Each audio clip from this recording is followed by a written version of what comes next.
La Fundación Pontificia ACN presenta Héroes de nuestro tiempo, noticias y testimonios de la iglesia necesitada y sufriente alrededor del mundo. ACN Colombia se unió a una jornada de reconciliación y memoria. En el evento se conmemoró a las víctimas de la tragedia de Bojayá. Ataque contra la parroquia de San Luis de Montfort. Sucedió al norte de Mozambique el pasado 30 de abril. Nuevo patriarca caldeo, su nombre es Amel Shamon Nona, será oficialmente instalado en la Catedral de San José en Bagdad. Bienvenidos a ACN Noticias, un espacio para conocer la realidad de la iglesia en todo el mundo y el testimonio de los cristianos que sufren persecución y pasan necesidades por causa de su fe. ACN Colombia conmemora la tragedia de Bojayá y consagra custodia en memoria de los cristianos perseguidos. En el marco de la conmemoración de los 24 años de la tragedia de Bojayá, Chocó, la Fundación Pontificia Ayuda a la Iglesia que Sufre, ACN Colombia, se unió a una jornada de reconciliación y memoria en el Pacífico colombiano. El acto central, realizado entre el 2 y 3 de mayo de 2026, consistió en la consagración y el posterior traslado fluvial de una nueva custodia eucarística inspirada en la figura del Cristo mutilado. La jornada inició el pasado 2 de mayo con una procesión en Bellavista, lugar a donde fueron trasladados en 2002 los habitantes de Bojayá tras la destrucción casi total del casco urbano original y el desplazamiento forzado de la población provocado por el enfrentamiento entre grupos armados. La romería continuó por vía fluvial hacia el templo donde ocurrió la tragedia, San Pablo Apóstol, que fue reconstruido con el apoyo de la Fundación ACN. La nueva custodia emula al Cristo mutilado, una imagen que carece de brazos y piernas a consecuencia de la explosión ocurrida durante el ataque al templo en 2002. En la base del objeto sagrado en alto relieve hay 48 ángeles y 71 flores, que representan las 119 víctimas de la masacre. Más adelante en la procesión, la pieza religiosa fue trasladada por una de las desembocaduras del río Atrato, conocida como El Roto, hasta llegar a Quibdó, donde la travesía culminó el 3 de mayo con una vigilia de adoración eucarística en la catedral de la ciudad. Ambas ceremonias fueron presididas por Monseñor Winston Mosquera Moreno, obispo de la diócesis de Quibdó. Este tiempo de Pascua en que estamos nos recuerda que la última palabra siempre la tiene Dios, que resucitó a su Hijo Jesucristo y por eso mismo nos dice en esta ocasión que juntos debemos trabajar para salir de la oscuridad de las violencias que corroen la sociedad y que corrompen las instituciones, motivo por el cual nos hemos visto sumergidos como en un laberinto o un remolino que no permite a las comunidades respirar con tranquilidad, dijo Monseñor Mosquera en la homilía de conmemoración. Durante el evento de adoración, los asistentes pudieron conocer y reflexionar sobre la realidad de los cristianos perseguidos en el mundo, a través de la narrativa de 3 objetos religiosos profanados que fueron traídos al país por ACN Colombia, para que las personas pudieran verlos y comprender el sufrimiento de los fieles. Estos fueron el cáliz de Karakosh, la cruz de Tel Escuf, la custodia de Baqueda, objetos todos víctimas de profanación y de violencia durante ataques de distintos grupos terroristas a iglesias cristianas. Este espacio de memoria conectó la realidad local con la crisis global que viven miles de comunidades. Según los datos del Informe sobre Libertad Religiosa 2025, documento elaborado y publicado por ACN Internacional, casi 2/3 de la humanidad, más de 5.400 millones de personas, viven en 62 países donde este derecho sufre violaciones graves. Además, en 24 de ellos la situación ha escalado a una persecución extrema.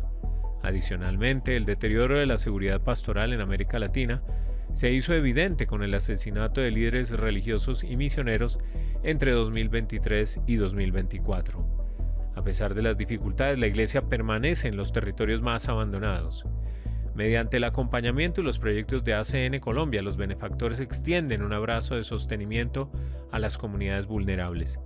Esta vigilia representó una apuesta inquebrantable por transformar el dolor en perdón y la sangre derramada en semilla de reconciliación para el país.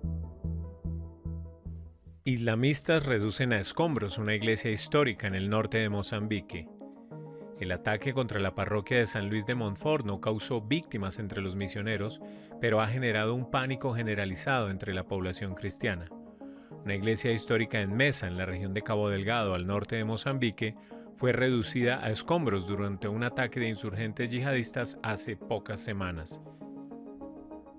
Según información enviada a Aid to the Church in Need, ACN, por fuentes locales, el ataque tuvo lugar alrededor de las 16 horas, cuando militantes armados entraron en la parroquia de San Luis de Montfort, en Minhoene, y comenzaron a destruirlo todo. La iglesia, las oficinas y la residencia de los misioneros fueron incendiadas, y el jardín de infancia fue vandalizado. Fue una escena de terror, viviendas, infraestructuras, todo ha quedado destruido, y la histórica parroquia reducida a escombros. Los civiles fueron capturados y obligados a ver y escuchar discursos de odio, explica el obispo de Pemba, Monseñor Antonio Juliase. La parroquia de San Luis de Montfort fue fundada en 1946 y era un importante punto de referencia de la presencia católica en el norte de Mozambique, que es mayoritariamente musulmán. La comunidad está actualmente atendida por misioneros cameruneses que afortunadamente no se encontraban presentes cuando llegaron los terroristas. Los misioneros están a salvo, pero la comunidad sigue en shock, incluso después de que los atacantes abandonaron el lugar al anochecer. Monseñor Antonio Juliase afirma que los cristianos locales necesitan el apoyo de la Iglesia Universal. Pedimos atención y solidaridad para las víctimas de Mesa. Desde hace 9 años vemos a los insurgentes quemar capillas e iglesias en la diócesis de Pemba. Pero la fe del pueblo de Dios nunca arderá, cada día se reconstruye. Por su parte, el arzobispo de Nampula, Monseñor Ignacio Saure, que también es presidente de la Conferencia Episcopal de Mozambique, declaró a ACN que los ataques contra los cristianos y los lugares de culto cristianos van completamente en contra de nuestra cultura de convivencia pacífica entre personas de diferentes religiones y de nuestra experiencia de vivir en paz. Pedimos que cesen la destrucción y las muertes, que cesen las incitaciones al odio contra los cristianos, y pido que tampoco demos lugar a la islamofobia, porque los musulmanes no son nuestros enemigos, son nuestros hermanos queridos, dijo. Aunque la insurgencia en Cabo Delgado comenzó centrándose principalmente en objetivos militares y estatales, en los últimos años los terroristas que afirman lealtad al Estado Islámico han comenzado a atacar específicamente a los cristianos.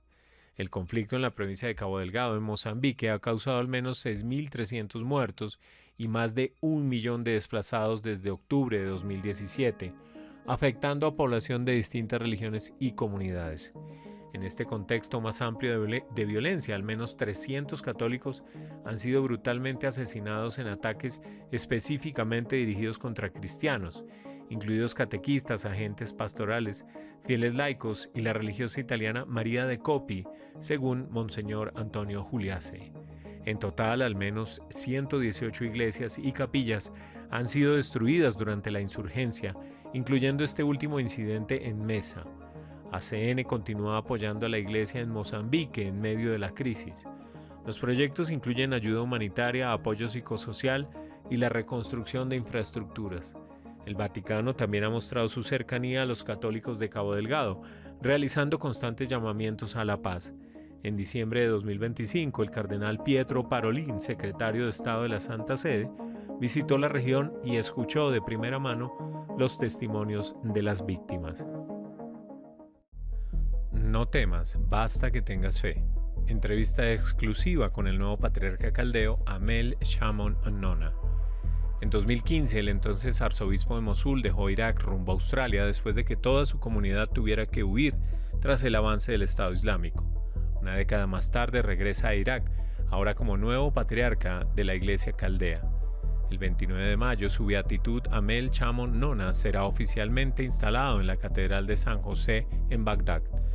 Antes de regresar a Irak para ponerse al frente de la Iglesia Católica Caldea, el nuevo patriarca electo habló con ACN Internacional sobre su trayectoria de los años de persecución en Mosul hasta los desafíos actuales de la diáspora. Usted fue obispo de Mosul durante uno de los periodos más dolorosos de la historia reciente de Irak, la ocupación por parte del Estado Islámico, y vivió en primera persona el éxodo de su pueblo y la violencia que obligó a tantos a abandonar sus hogares. ¿Cómo ha marcado esa experiencia de sufrimiento su visión como patriarca? Fue un tiempo muy difícil, pero también decisivo. Ser obispo en una ciudad en constante peligro, donde cada semana o mes alguien era asesinado, dejó una profunda huella en mí. Sin embargo, también me enseñó que la fe de nuestro pueblo es su verdadera ancla. A pesar de todo, mantuvieron viva la esperanza. Sufrir por mantenerse fiel a la fe ciertamente marca profundamente la forma de ver la vida. Ese es el mayor testimonio de nuestro pueblo. Sufrieron enormemente, pero tienen esta creencia profunda e inquebrantable de que sus vidas deben estar guiadas por la fe y los valores cristianos. Esa es la esperanza que llevo conmigo en esta nueva misión. Usted pasó la última década en Australia liderando la diáspora caldea allí. ¿Cómo planea cerrar la brecha entre la iglesia en Irak y quienes han tenido que abandonar su tierra natal? Ese es el gran reto de nuestro tiempo. El hogar original de nuestra iglesia está en Oriente Medio, especialmente en Irak, pero hoy la mayoría de nuestra gente vive en la diáspora. Habiendo vivido ambas realidades, la agonía de Mosul y la vida de pastor en Australia, sé que no es fácil, pero tampoco es imposible. Mi misión es construir un puente, especialmente para las nuevas generaciones nacidas en el extranjero que buscan sus raíces, su identidad y su fe. Ha elegido como lema: no temas, basta que tengas fe. ¿Por qué estas palabras concretas en un momento tan turbulento? Creo que el mayor desafío del mundo actual es el miedo. Miedo al futuro, miedo a perder nuestro modo de vida y miedo a quienes nos rodean. Mi lema está tomado del capítulo 5 de San Marcos, cuando Jesús sana a la hija de Jairo. No solo dice no temas, añade basta que tengas fe. Eso es un matiz importante. Puede que tengamos motivos para tener miedo, pero si vivimos nuestra fe como el Señor quiere, podemos convivir con esos miedos mientras tengamos fe. Esa es mi convicción para nuestro pueblo. Avanzamos no porque el peligro haya desaparecido, sino porque nuestra fe es más fuerte. En los últimos años, Oriente Medio ha sido escenario de guerras recurrentes. Como nuevo líder de la Iglesia Caldea, ¿qué mensaje enviaría a la comunidad internacional respecto al futuro de su región? El deseo de todos es ver un Oriente Medio en paz. No podemos aceptar que cada año haya una nueva guerra en este o aquel país. La gente en Oriente Medio, como en cualquier otro lugar del mundo, quiere vivir en serenidad. Lo que pedimos a la comunidad internacional es simplemente respeto. Respeto por nuestros pueblos y por nuestra soberanía, para que podamos vivir sin la amenaza constante de la guerra. Queremos mirar a nuestros jóvenes y decirles: tienen un futuro, pero para eso necesitamos que el mundo deje de convertir nuestra tierra en un constante campo de batalla. Mientras se prepara para su toma de posesión en Bagdad, ¿cuál es su mensaje para los jóvenes que están divididos entre quedarse en Irak o buscar un futuro en otro lugar? La tierra donde hemos vivido durante miles de años es vital para nuestra fe. Respeto la elección personal de quienes sienten que deben marcharse para encontrar un futuro mejor, pero les digo, donde quiera que estés tienes una misión. Si estás en Oriente Medio, tu forma de cumplir esa misión es diferente a la de alguien en la diáspora, pero el objetivo es el mismo: practica tu fe, da testimonio a través de tus acciones y vive como el Señor quiere. Esa es la base de nuestra vida, independientemente de nuestra geografía. Mirando hacia el futuro, ¿cómo pueden organizaciones como ACN, que han apoyado a la Iglesia en sus horas más oscuras, asistir en esta nueva etapa? Quiero dar las gracias a ACN de todo corazón. Cuando estuve en Mosul entre 2010 y 2014, en medio de las situaciones más dolorosas, ACN nos visitó cuando otros no podían hacerlo. Nos ayudaron a mantener viva nuestra comunidad. Para esta nueva misión cuento con su apoyo, especialmente para la educación y la formación. Si tenemos una generación formada que entiende su fe, esa es la mejor base para que nuestro pueblo permanezca y prospere. ACN ha trabajado muy bien en el pasado y creo que continuaremos juntos con ese trabajo vital para asegurar que nuestra gente tenga futuro y, sobre todo, que tenga esperanza. Impactante realidad y testimonios que nos hacen reflexionar sobre los privilegios que tenemos como cristianos de Occidente y que nos interpela en la vivencia de nuestra fe. Gracias por escucharnos y por brindarnos su compañía. Los esperamos en nuestra siguiente emisión. Dios los bendiga. Bienvenidos a No los olvidamos, Puente de Amor para la Iglesia, con la Fundación ACN. En este espacio presentamos a esos hombres y mujeres valerosos de nuestra Iglesia, que llevan el amor de Cristo a quienes más lo necesitan. Conozcamos más de estos héroes silenciosos.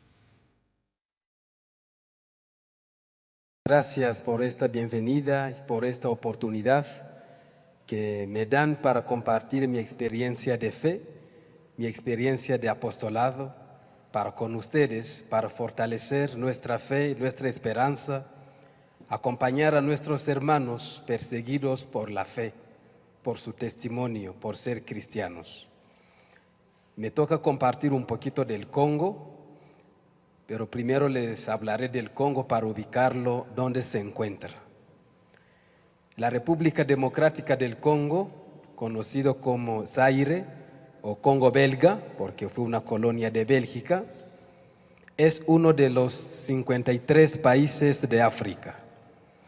Se encuentra en el centro y tiene una superficie de 2.345.000 kilómetros cuadrados y con una densidad de 38 habitantes por kilómetros cuadrados.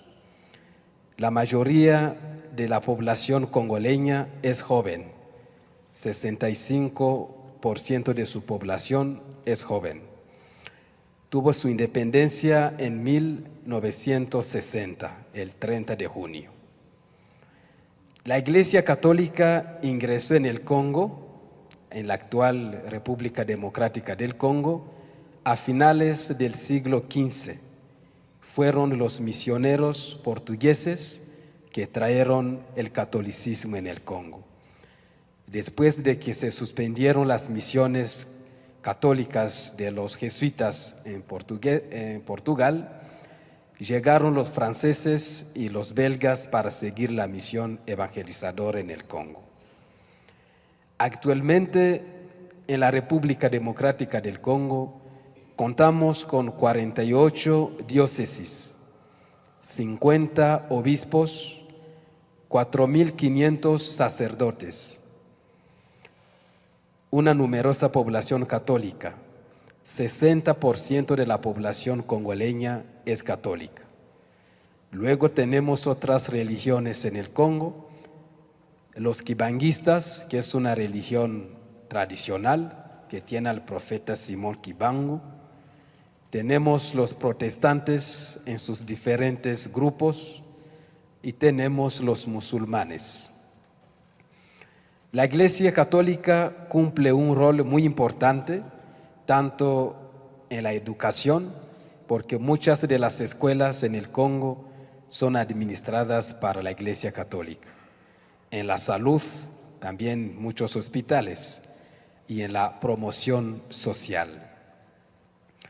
A pesar de este rol tan apreciado por toda la población, la Iglesia Católica es perseguida. Y hablaremos de dos tipos de persecución de esta Iglesia en la República Democrática del Congo. La primera persecución fue al inicio de la evangelización. En los primeros años de la evangelización, muchos fueron perseguidos en el Congo únicamente por el hecho de ser cristianos. Cuando empezaron a abrirse a la fe, luego iniciaron las persecuciones. Tenemos dos casos de los que fueron perseguidos.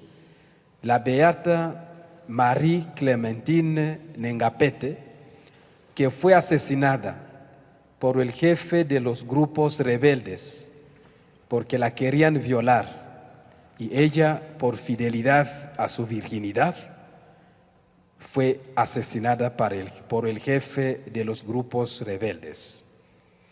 El otro caso es el beato Isidore Bacanja. Isidore Bacanja fue asesinado por su jefe también, porque lo encontró con el escapulario de la Virgen del Carmen, y esto fue el motivo por asesinarlo. Pero tenemos otro tipo de persecución en el Congo hoy día, la persecución que la gente que vive ahí vive en la vida cotidiana, hoy. Hoy día en el Congo nadie es perseguido por ser católico, ni por ser protestante. La persecución hoy es por ser profeta. Es decir, si alguien busca vivir su fe conforme a lo que nos enseña la Iglesia, el Evangelio, desde nuestro bautismo sabemos que somos invitados a ser profetas, Y el profeta, en su misión de anunciar la buena noticia y denunciar la injusticia, eso es lo que conlleva la persecución en la vida cotidiana en el Congo hoy. Sabemos que la República Democrática del Congo es un país muy rico, que tiene mucha riqueza natural, desde sus bosques, sus ríos, diamante, oro. Sin embargo, toda esta riqueza se encuentra entre las manos de algunos cuantos, y la mayoría de la población vive en una pobreza extrema.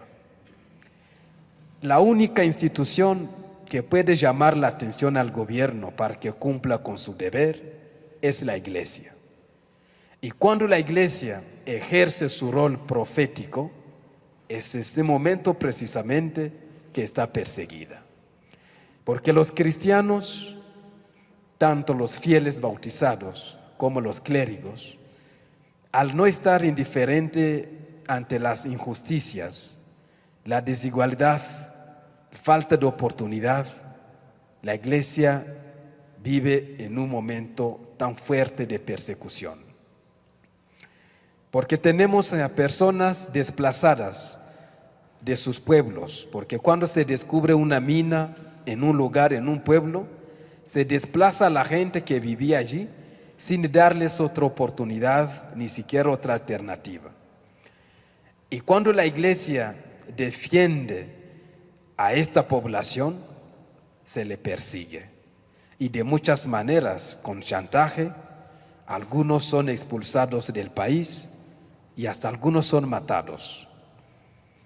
Tenemos el caso más reciente del arzobispo de Bukavu, de la arquidiócesis de donde yo vengo, la parte este del Congo. De hecho, es la parte muy conflictiva hoy día, porque en esta parte hay muchas minas. Y este arzobispo, Christophe Muzihirwa, fue asesinado en pleno día porque denunció la infiltración de otro ejército extranjero que está explotando las minas y destabiliza la situación política del lugar. Y el resultado, lo asesinaron. Hay muchos sacerdotes, muchos laicos implicados en la lucha, en la defensa de la vida, en el derecho a la fe, pero el resultado siempre es eso. Su servidor también vivió una experiencia cuando estaba dando la catequesis en la cárcel de Bukavu. Tenía un apostolado allí y daba la catequesis a los presos de diferentes religiones, incluso a los paganos, y todo iba bien, hasta que el director de la cárcel me pidió ya no seguir dando la catequesis, porque era contrario a la política interna de la cárcel. En el fondo, era para prohibir la evangelización. Después de muchos intentos, varias negociaciones, se prohibió este apostolado. Organizamos una marcha en la parroquia, en la ciudad, para defender el derecho de los presos, incluso, que tienen derecho de escuchar la palabra de Dios, aunque estando en la cárcel. Recibimos represaje, recibimos golpes y algunos nos pidieron salir de la ciudad y del país. Esta es la situación en que se vive en el Congo, la persecución día tras día por buscar de ser fiel al Evangelio, buscando de dar testimonio de la fe, promoviendo los valores, la justicia, y es motivo de persecución.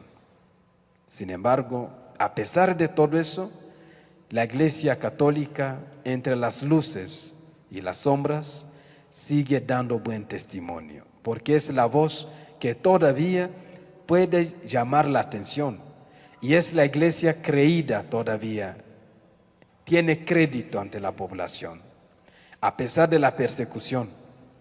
Por eso, al estar aquí, es una ocasión de sensibilizarnos para que tomemos conciencia de tantos millones de cristianos como nosotros, perseguidos por su ser profético. Denunciar las injusticias es motivo de persecución allí en la República Democrática del Congo. Pues muchísimas gracias, nos encomendamos a sus oraciones, desde luego, y su cercanía para apoyar a tantos hombres, tantas mujeres que dan la vida día tras día por fidelidad al Evangelio. Historias y realidades como las que acabamos de ver nos muestran el valor de la fe, esa fe que se vive valientemente por parte de nuestros héroes de la Iglesia Católica. Muchas gracias por acompañarnos. La Fundación Pontificia ACN presentó Héroes de nuestro tiempo, la actualidad de la Iglesia necesitada y sufriente alrededor del mundo.